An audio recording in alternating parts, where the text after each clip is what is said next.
Tenemos luego previsto en el Código Procesal el recurso de inconstitucionalidad. Específicamente el recurso de inconstitucionalidad lo vamos a abordar en este marco conceptual en lo que hace al Código Procesal Penal de la provincia del Chaco. El recurso de inconstitucionalidad es el recurso extraordinario, devolutivo, que versa solo sobre cuestiones de derecho, acordado para impugnar las sentencias o resoluciones equiparables a estas que hayan decidido un caso constitucional. Mediante el recurso de inconstitucionalidad se objeta a la ley misma por considerársela contraria a la ley suprema de las provincias, es decir, se cuestiona la constitucionalidad de una ley, decreto, reglamento o resolución que estatuyan sobre materias regidas por la Constitución de la provincia, y la sentencia o el auto impugnado fueran contrarios a las pretensiones del recurrente, conforme lo señala el artículo 477 del rito provincial. Con respecto a la impugnabilidad objetiva del recurso de inconstitucionalidad, la ley menciona las sentencias definitivas y a los autos que pongan fin a la pena o hagan imposibles que continúen o que denieguen la extinción, conmutación o suspensión de la pena. En cuanto al trámite a imprimir, corresponde recordar que por imperio de la prevención contenida en el artículo 478 del Código Procesal Penal de la provincia, serán aplicables a este recurso las disposiciones que regulan el procedimiento de la casación. Tenemos luego previsto en el mismo código el recurso de queja. El recurso de queja es un metarecurso destinado a impugnar la resolución jurisdiccional que deniega indebidamente un recurso que procede ante otro tribunal, a fin de que éste, ante quien se interpone, lo declare mal denegado. La queja, entonces, tiende a atacar las resoluciones jurisdiccionales del tribunal aquo que impiden ilegalmente la consideración por el tribunal adquen de los recursos con efectos devolutivos, caso, por ejemplo, de los recursos de apelación, de casación e inconstitucionalidad. En cuanto al objetivo de este medio impugnativo, es que el tribunal competente para conocer del recurso denegado examine la procedencia del recurso interpuesto ante el tribunal aquo y la resolución denegatoria de este, y decida si era procedente con arreglo a las condiciones establecidas por la legislación adjetiva para aceptarlo. En lo que respecta al trámite del mismo, en cuanto se encuentra debidamente desarrollado en el manual de la cátedra, a lo cual por razones de tiempo positivo me remito, simplemente deben tener presentes que la queja se interpone ante el tribunal que debiera considerar el recurso indebidamente denegado, por escrito y debidamente fundado en el término de 3 u 8 días, según que los tribunales actuantes residan o no en la misma ciudad, desde que la resolución, contado este plazo, desde que la resolución denegatoria fuera notificada. Tenemos luego el recurso de revisión penal. La revisión penal es un recurso excepcional, extraordinario, devolutivo, dirigido contra las sentencias condenatorias pasadas en autoridad de cosa juzgada y que procede solo en favor del acusado, por el cual se reclama al tribunal de alzada su rescisión. La principal nota característica de la revisión es el objeto impugnable a través del mismo, que solo puede ser la sentencia condenatoria firme.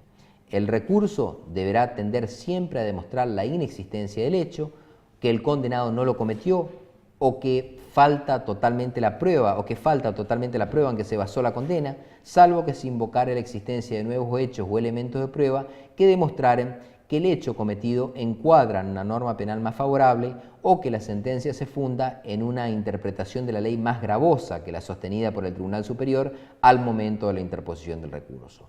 En cuanto al trámite, se establece que se observarán las reglas establecidas para el recurso de casación en cuanto las mismas sean aplicables, conforme lo señala el artículo 483 del Código Procesal Penal de la Nación. Tenemos luego que analizar lo que es el recurso extraordinario federal previsto en el artículo 14 de la Ley Nacional número 48. El artículo 31 de la Constitución Nacional establece que esta Constitución, las leyes de la nación que en su consecuencia se dicten por el Congreso y los tratados con las potencias extranjeras son la ley suprema de la nación. La finalidad esencial del recurso extraordinario es precisamente asegurar esa supremacía de la Constitución, las leyes dictadas por el Congreso y los tratados internacionales. Decimos que se trata de un recurso extraordinario en razón de lo restringido de su objeto, ya que solo es admisible en los supuestos establecidos en el artículo 14 de la Ley 48.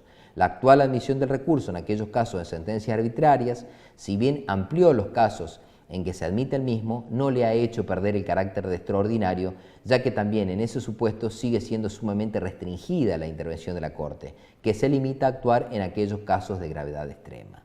La Corte Suprema, a lo largo de innumerables fallos, ha ido delineando los requisitos que debe llenar el recurso extraordinario. La doctrina ha sistematizado esos recaudos agrupándolos en 3 categorías: requisitos comunes, requisitos propios y requisitos formales, los cuales se encuentran debidamente desarrollados en el manual de la cátedra. Sin perjuicio de ello, debe tenerse presente que este tipo de recurso debe ser interpuesto por escrito ante el juez, tribunal u organismo administrativo que dictó la resolución que lo motiva, dentro del plazo de 10 días hábiles contados a partir de la notificación.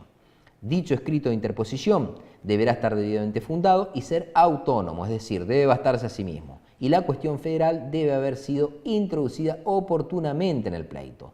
Esto quiere decir que el planteo constitucional debe haberse efectuado en la primera oportunidad posible. En cuanto al trámite en sí mismo, se encuentra debidamente desarrollado en el manual de la cátedra, a lo cual me remito. Tenemos luego el recurso de queja en caso de denegación indebida del recurso extraordinario federal. Debemos decir que denegado el recurso extraordinario o rechazado por el Superior Tribunal de la causa, el interesado podrá recurrir directamente en queja ante la Corte Suprema de Justicia de la Nación. El plazo para presentar la misma es de 5 días, con la ampliación que corresponda en razón de la distancia, a razón de 1 día cada 200 kilómetros, de acuerdo con lo dispuesto por el artículo 158 del Código Procesal Civil y Comercial de la Nación.